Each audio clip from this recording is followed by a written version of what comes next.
어제 보도된 퀸즈 플러싱 한인 성인 데이케어 센터에 대한 연방 당국의 압수수색과 관련해 운영자 한인 남성 2명이 1억 2천만 달러를 편취한 혐의로 기소됐습니다. 연방 이민당국에 체포된 이민자 중 강력범죄 전력자는 전체의 14%에 불과하다는 조사 결과가 나와 단속의 명분과 현실 사이의 간극이 드러나며 논란이 되고 있습니다. 뉴저지주의 평균 재산세가 물가 상승률을 크게 웃돌면서 다시 한번 사상 최고치를 기록했습니다. 한인 밀집 지역에서도 재산세 부담이 갈수록 커지고 있습니다. 미국 내 한인들이 운영하는 마사지 업소에서 불법 성매매 혐의로 한인 여성 6명이 잇따라 체포됐습니다. MBC 방송 투데이 공동 앵커의 80대 모친이 납치된 것으로 알려져 미국 내 파장이 큰 가운데 연방수사당국이 오늘 용의자로 추정되는 인물의 영상을 공개했습니다. 오는 28일 뉴욕 도심 한복판에서 한국의 전통문화와 국가유산을 알리는 대형 문화 행사가 열립니다. 뉴욕 한인회에서 개최된 관련 홍보 기자회견을 취재했습니다.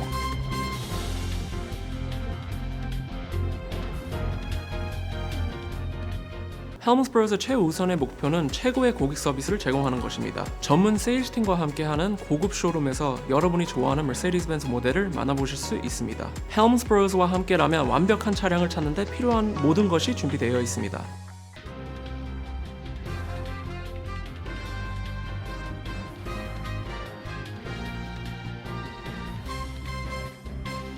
안녕하십니까? KBTV 뉴스9 이창원입니다. 어제 전해드린 퀸즈 플러싱 한인 성인 데이케어 센터에 대한 연방 당국의 기습 압수수색과 관련해 오늘은 기소 내용이 공개됐습니다. 이에 따르면 성인 데이케어를 운영하던 한인 남성 2명은 노인 회원들에게 금품을 제공해 등록과 처방을 유도한 뒤 연방보건프감에서 1억 2천만 달러를 편취한 혐의로 기소됐습니다. 오늘의 첫 번째 소식 신영주 기자가 전해드립니다. 퀸즈에서 운영되던 성인 데이케어 센터가 노인들을 이용해 10년 동안 1억 2천만 달러의 공공의료비를 빼돌린 혐의로 연방 수사선상에 올랐습니다. 정치 전문 매체 더힐의 보도에 따르면 연방 법무부는 퀸즈 플러싱에서 성인 데이케어를 운영해온 42살 김인우 씨와 56살 다니엘 이 씨를 의료사기 공모 혐의로 기소했습니다. 검찰은 이들이 노인 회원들에게 현금과 식료품 상품권을 제공해 성인 데이케어에 등록하도록 유도하고 의료적으로 필요하지 않은 처방전을 특정 약국에 제출하게 한 것으로 보고 있습니다. 김 씨는 플러싱에서 해피라이프와 로열 등 2곳의 성인 데이케어 센터를 운영해왔고 이 씨는 센터 프로그램을 총괄하는 책임자로 근무했습니다. 기소장에 따르면 이 같은 허위 청구는 늦어도 2016년 3월부터 시작됐으며 지난 10년 동안 메디케이드는 데이케어 서비스 명목으로 6,200만 달러를, 메디케어는 처방약 비용으로 5,800만 달러를 각각 지급한 것으로 검찰은 파악하고 있습니다. 수사 과정에서는 출석 날짜가 미리 적혀 있거나 여러 회원 이름이 같은 필체로 작성된 의심스러운 출석부도 확인됐습니다. 센터가 문을 닫는 일요일에 서비스가 제공된 것처럼 기록된 자료도 기소장에 포함됐습니다. 검찰은 또 김 씨가 2023년 문자 메시지에서 한인 회원들에게 먼저 $10,000를 지급하라고 지시한 정황도 제시했습니다. 법무부 형사국 책임자인 타이슨 두바는 취약한 사람들을 이용해 납세자들의 돈을 가로채고 공공의료 프로그램을 속인 행위라고 이번 사건의 성격을 설명했습니다. 김 씨는 첫 법원 출석 뒤 $25만 달러의 보석금을 내고 석방됐으며 변호인은 논평을 거부한 것으로 전해졌습니다. KBTV 뉴스 신영주입니다. 연방 이민 당국에 체포된 이민자 가운데 살인과 성폭력 등 강력 범죄 전력자는 전체 14%에 그친다는 조사 결과가 나왔습니다. 단속의 명분과 현실 사이의 간극이 드러나며 논란이 커지는 가운데 청소년 시위 확산과 산업 현장 타격, 법적 논란까지 이어지고 있습니다. 신영주 기자가 전해드립니다. 트럼프 행정부는 이민 단속을 위험한 범죄자 제거에 초점을 맞춘 정책이라고 설명해왔습니다. 하지만 내부 자료가 보여주는 현실은 다릅니다. 국토안보부 문건에 따르면 트럼프 대통령이 재집권한 이후 1년 동안 이민세관 단속국 아이스에 체포된 이민자는 약 39만 3천 명, 약 40만 명에 달했습니다. 이 가운데 살인과 성폭력, 강도, 납치, 방화 등 강력범죄 전력이 있는 경우는 전체의 13.9%, 약 5만 5천 명 수준에 그쳤습니다. 특히 살인 전력 보유자는 약 2,100명, 성폭력 전력자는 약 5,400명으로 두 범죄를 합쳐도 전체 체포자의 2%에도 못 미쳤습니다. 반면 범죄 이력이 전혀 없고 체류기간 초과나 불법 체류 등 민사적 이민법 위반만 적용된 사례는 약 15만 3천 명, 전체 약 39%, 즉 10명 가운데 4명 수준이었습니다. 체포 규모는 바이든 행정부 말기였던 2024 회계년도 11만 3천 명에 비해 3배 이상 증가했지만 범죄 전력 보유자의 비율은 72%에서 약 60%로 오히려 낮아졌습니다.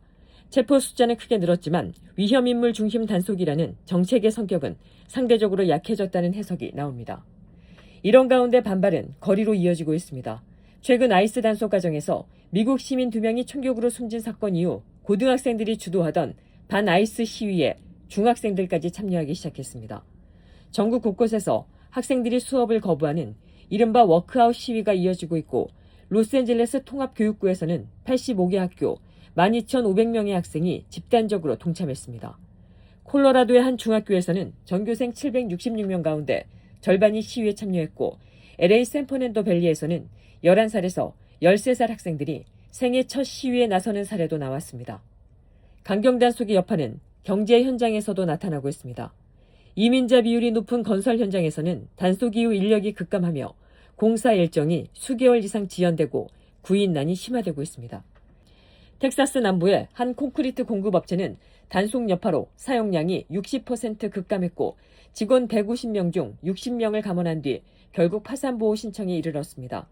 일부 지역에서는 합법 체류 서류를 가진 근로자까지 체포되는 사례가 발생하면서 현장 자체를 기피하는 분위기가 확산되고 있다는 지적도 나옵니다. 이민 단속 방식을 둘러싼 법적 충돌도 계속되고 있습니다. 캘리포니아주는 연방요원의 신원 은폐를 문제 삼아 복면 착용을 제한하는 법을 제정했지만 법원은 일부 조항의 효력을 정지시켰습니다. 다만 재판부는 법을 어떻게 개정하느냐에 따라 합헌 가능성을 열어두며 논쟁이 이어질 여지를 남겼습니다. 단속은 강해졌지만 그 대상이 누구인지 그리고 그로 인한 사회적 비용은 무엇인지에 대한 질문은 점점 더 커지고 있습니다. KBTV 뉴스 신영주입니다. 뉴저지주의 평균 재산세가 다시 한번 사상 최고치를 기록했습니다. 물가 상승률을 크게 웃도는 인상폭이 이어지면서 뉴저지주 전역은 물론 한인 밀집 지역에서도 재산세 부담이 갈수록 커지고 있습니다. 보도에 김문지 기자입니다. 뉴저지주 커뮤니티 페어국은 지난 6일 보고서를 통해 2025년 뉴저지 주민들이 납부한 가구당 평균 재산세가 1,570달러에 달한다고 밝혔습니다. 이는 전년도보다 475달러 증가한 수치로 상승률이 4.7%에 달합니다. 같은 기간 소비자 물가 상승률은 2.7%에 머문 점을 감안하면 재산세 인상 속도가 물가 상승을 크게 앞질렀다는 분석입니다. 뉴저지의 평균 재산세는 해마다 최고치를 새로 쓰고 있습니다. 2024년 처음으로 평균 재산세가 $10,000를 넘어선 데 이어 지난해도 인상되면서 뉴저지는 여전히 미국에서 재산세 부담이 가장 높은 주 중 하나로 꼽히고 있습니다. 한인 주민들이 많이 거주하는 지역에서도 재산세 인상 흐름은 예외가 아닙니다. 대표적인 한인 밀집타운인 팰리세이즈 파크의 경우 2025년 평균 재산세는 11,726달러로 전년 대비 5.8% 상승했습니다. 여기에 더해 타운 정부의 재정 적자 문제가 불거지면서 2026년에도 추가 인상 가능성이 제기되고 있습니다. 포트리의 2025년 평균 재산세는 12,980달러로 전년보다 3.8% 인상됐으며 인접한 레오니아의 경우 15,908달러로 5.9% 상승했습니다. 한인 밀집 지역 가운데 평균 재산세가 가장 높은 곳은 데마레스트와 테너플러였습니다. 데마레스트는 2025년 평균 재산세가 26,108달러로 전년 대비 5.5% 올라 버겐 카운티 내 최고 수준을 기록했으며 주 전체에서도 세 번째로 높은 재산세 부담 지역에 이름을 올렸습니다. 테너플라이는 평균 25,123달러로 버겐 카운티 2위, 주 전체 6위에 이름을 올렸습니다. 전문가들은 뉴저지의 높은 재산세 구조에 대해 각 타운의 학교 예산과 지방정부 운영 재원이 재산세에 크게 의존하고 있기 때문이라고 분석했습니다. KBTV 뉴스 김은지입니다. 미국 내 한인들이 운영하는 마사지 업소를 대상으로 한 불법 성매매 단속이 이어지고 있습니다. 조자주와 테네시주에서는 성매매 및 폭행 혐의로 업주와 종업원이 잇따라 체포됐습니다. 김은지 기자의 보도입니다. 조지아주 경찰이 한인 마사지업소에서 폭행 사건을 수사하던 중 불법 성매매 사실을 알게 되면서 한인 여성 3명을 검거하는 사건이 발생했습니다. 조지아주 웨스트포인트 경찰국은 지난 6일 오후 12시 30분경 한인이 운영하는 마사지업소인 아로마 사우나 테라피에서 손님 폭행 사건이 발생해 출동했다가 업소가 성매매 관련 불법 행위에 연루된 사실을 확인했습니다.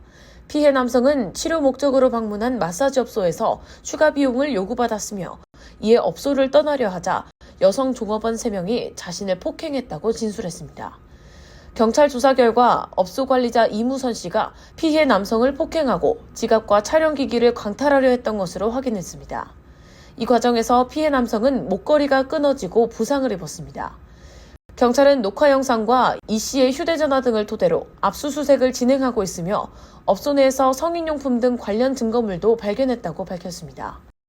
업소를 관리해온 한인 이 씨는 인신매매와 강제 성매매 알선, 포주행위, 폭행 등 혐의로 체포돼 기소됐습니다.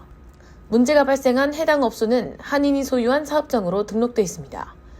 한편 테네시주 해리먼에서도 지난 6일 밤부터 7일 사이 마사지 제공업소를 대상으로 위장 수사가 진행됐습니다. 수사 결과 한인 여성 3명이 불법 성매매 혐의로 검거됐습니다. 85세 춘 안 씨는 성매매 알선 혐의, 58세 성미 자로스는 성매매 및 마사지 전문 면허 소지 사칭 혐의로 각각 기소됐습니다. 70세 엘리시 메이 오코너 역시 성매매 알선과 성매매 혐의를 받고 있으며 단속 직후 해당 업소는 폐쇄됐습니다. 전문가들은 이번 사례가 한인 커뮤니티 내 일부 마사지 업소의 불법 성매매 문제를 드러낸 것이라며 전국적인 단속과 법적 대응이 필요하다고 지적했습니다. 경찰은 관련 증거 확보와 추가 수사를 통해 범죄 조직이 연루됐는지 여부를 계속 조사해 나간다는 방침입니다. KBTV 뉴스 김은지입니다. MBC 방송 투데이의 공동 앵커로 활약 중인 사바나 구트리가 실종된 80대 모친의 무사 귀환을 기원하며 대중에게 직접 도움을 요청했습니다. 실종 2주째에 접어든 가운데 그동안 사건의 실마리를 찾지 못하던 연방수사국이 오늘 잠정 납치 용의자로 추정되는 인물의 감시 사진을 공개하며 관심이 집중되고 있습니다. 김은지 기자가 전합니다. NBC 방송 진행자인 사바나 거리스의 모친으로 밝혀진 84세 낸시 거스리가 지난 1월 31일 밤 가족들과 저녁 식사를 마친 후 애리조나주 투손에 위치한 자택에 데려다 준 것을 마지막으로 실종됐습니다. 가족들은 낸시가 다음 날인 2월 1일 일요일 교회에 오지 않자 곧장 실종 신고를 했습니다. 이후 2주 가까이 지났지만 사건과 관련된 용의자, 주요 참고인, 연관 차량 등은 아직 특정되지 않은 상태입니다.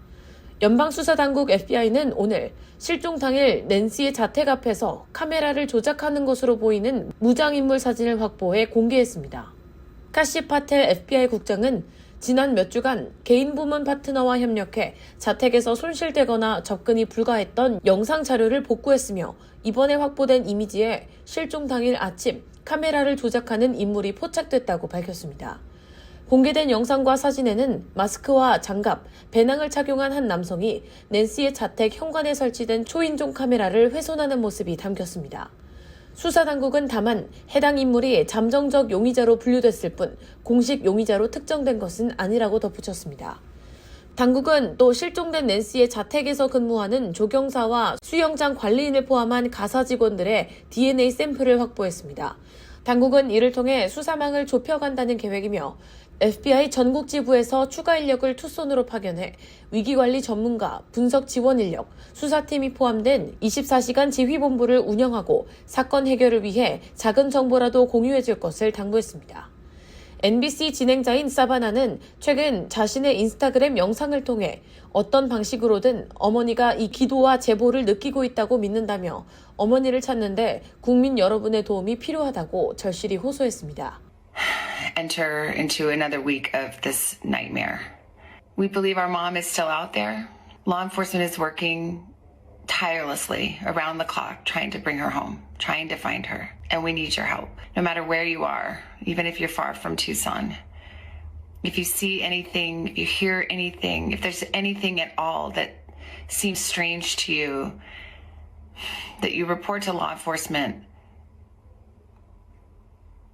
We are at an hour of desperation.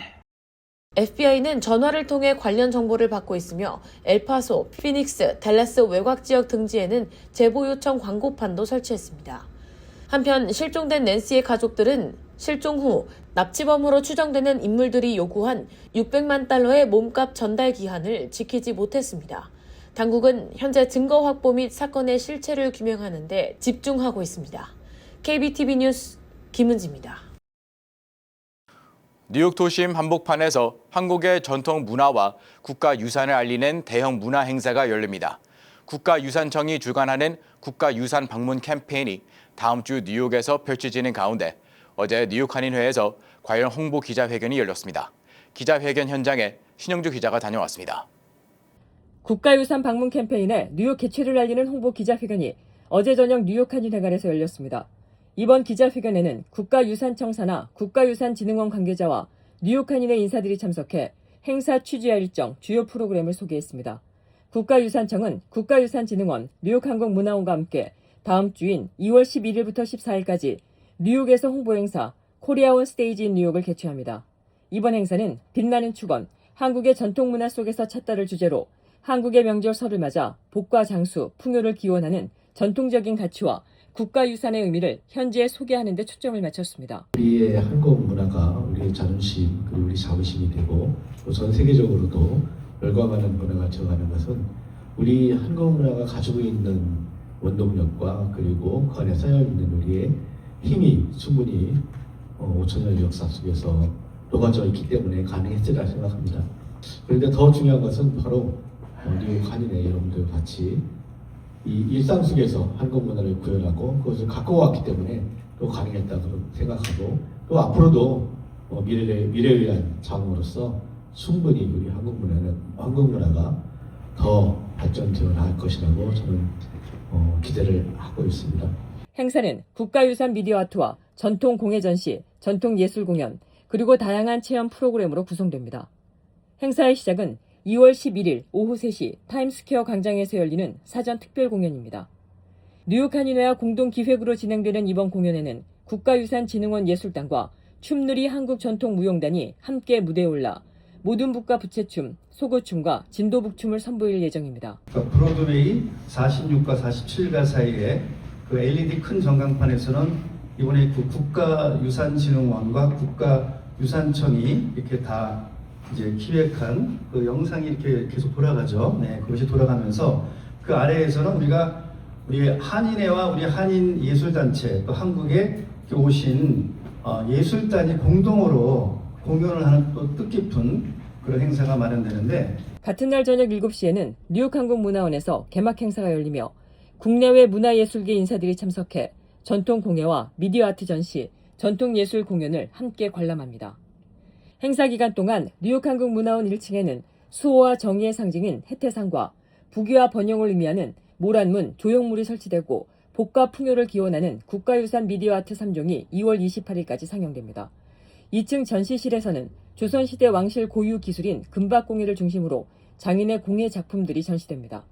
전통예술 공연 춤으로 담은 바램은 2월 12일과 13일 저녁, 14일 오후 뉴욕 한국문화원 지하 공연장에서 열리며 처용무와 태평무, 강강술래와 진도북춤 등 궁중무용과 민속춤이 옴니버스 형식으로 펼쳐집니다. 그 나라의 민족성과 정체성을 표현할 수 있는 것은 예술이라고 생각합니다. 4일 동안 펼쳐지는 무대는 무용 작품과 그다음 소리, 그다음 악기, 고수가 있기 때문에 그래서 가무악을 펼치니까요. 여러분 주변에 계신 지인분들 이번 기회에 오시면 굉장히 그 자부심을 느낄 수 있을 정도로 저희가 열심히 준비했습니다.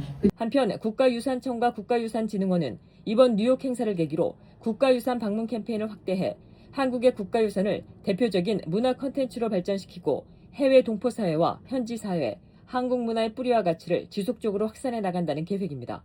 KBTV 뉴스 신영주입니다. 1997년에서 2010년생으로 분류되는 Z세대가 이전 세대보다 학업 성취도와 인지 능력이 전반적으로 낮다는 주장이 나왔습니다. 미신경과학자 제러드 쿠니 호박스 박사는 미의회 증언에서 Z세대가 주의력과 기억력, 문해력, 수리력, IQ 등 주요 지표에서 부모 세대보다 낮은 성과를 보인 첫 세대라고 밝혔습니다. 그는 어린 시절부터 지속적으로 노출된 디지털 환경과 과도한 스크린 사용이 주요 원인이라고 지적했습니다. 이런 가운데 인스타그램과 유튜브 등 SNS가 청소년의 중독을 유도했다는 책임을 묻는 재판도 시작됐습니다. 원고 측은 빅테크 기업들이 아이들을 플랫폼에 붙잡아 두도록 의도적으로 설계했다고 주장하고 있으며 메타와 유튜브 측은 혐의를 부인하고 있습니다. 이번 재판은 향후 수천 건의 유사 소송에 영향을 미칠 선도 재판으로 주목받고 있습니다. 워싱턴 DC 인근 메릴랜드주의 한 고등학교에서 총격 사건이 발생해 한 명이 총상을 입었습니다. AP통신 등에 따르면 9일 메릴랜드주 록빌의 토머스 S 우든 고등학교에서 총격 사건이 발생했습니다. 경찰은 총성이 들렸다는 신고를 받고 오후 2시 15분쯤 학교로 출동했습니다. 경찰은 학교를 즉시 폐쇄 조치하고 현장을 통제했으며 이번 사건과 관련해 용의자 한 명을 체포해 현재 구금 중이라고 밝혔습니다. 현재까지 확인된 피해자는 총상을 입은 한 명으로 부상자의 신원이나 정확한 상태 등 추가 정보는 공개되지 않았습니다. 뉴욕과 트라이스테이트 지역에 강추위가 이어지면서 전기요금이 크게 오를 수 있다는 우려가 나오고 있습니다. 뉴욕 전력회사 콘에디슨과 가스 전력업체 내셔널 그리드는 최근 고객들에게 이번 겨울 에너지 요금이 평소보다 높게 나올 수 있다고 경고했습니다.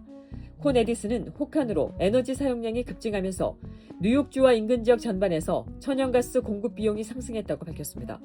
전문가들은 에너지 공급비와 송배전 비용 상승, 이례적인 한파가 겹친 결과라고 분석합니다. 다만 저소득층의 경우 연방정부가 지원하는 주택에너지 지원 프로그램을 통해 보조금을 받을 수 있고 뉴욕주의 에너지 부담 완화 제도를 이용하면 매달 최대 $50까지 절감이 가능합니다.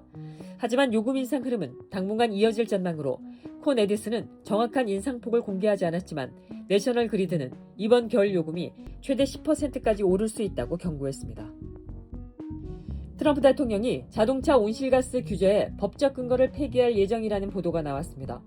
월스트리트저널에 따르면 트럼프 행정부는 이번 주 안으로 2009년 오바마 행정부 시절에 마련된 이른바 위해성 판단을 공식적으로 폐기할 계획입니다. 위해성 판단은 온실가스가 공중보건을 위협한다는 연방정부의 과학적 결론으로 자동차 배출 규제의 핵심 근거로 활용되어 왔습니다. 이번 조치가 시행되면 자동차 온실가스 측정과 보고, 준수 의무가 사라집니다. 행정부는 규제 완화로 차량 한 대당 평균 $2,400의 비용 절감 효과가 있을 것으로 보고 있지만 환경단체들은 법적 대응을 예고했고 일부 주정부는 자체 규제 도입 가능성을 시사했습니다. 이런 가운데 워싱턴 포스트는 올 여름 엘니뇨 발생 가능성이 커지며 전 지구적 폭염과 기후 불안정 우려가 함께 커지고 있다고 전했습니다. 잠시 후 커뮤니티 브리핑을 전해드립니다. 헬მს브로우의 최우선의 목표는 최고의 고객 서비스를 제공하는 것입니다. 전문 세일즈팀과 함께하는 고급 쇼룸에서 여러분이 좋아하는 머세디스 벤츠 모델을 만나보실 수 있습니다. 헬მს브로우와 함께라면 완벽한 차량을 찾는 데 필요한 모든 것이 준비되어 있습니다.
이어서 환율과 증시 전해드립니다.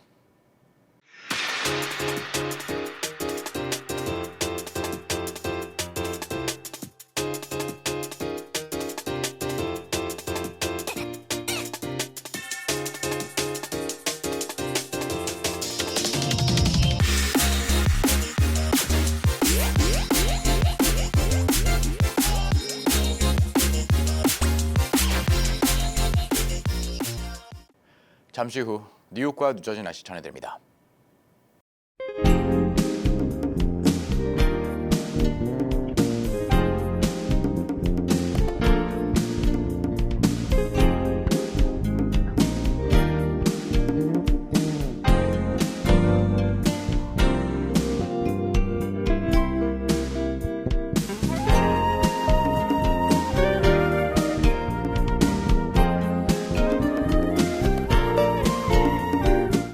KBTV 뉴스9 마칩니다. 오늘도 시청해주셔서 감사합니다. 편안한 밤 보내시 바랍니다.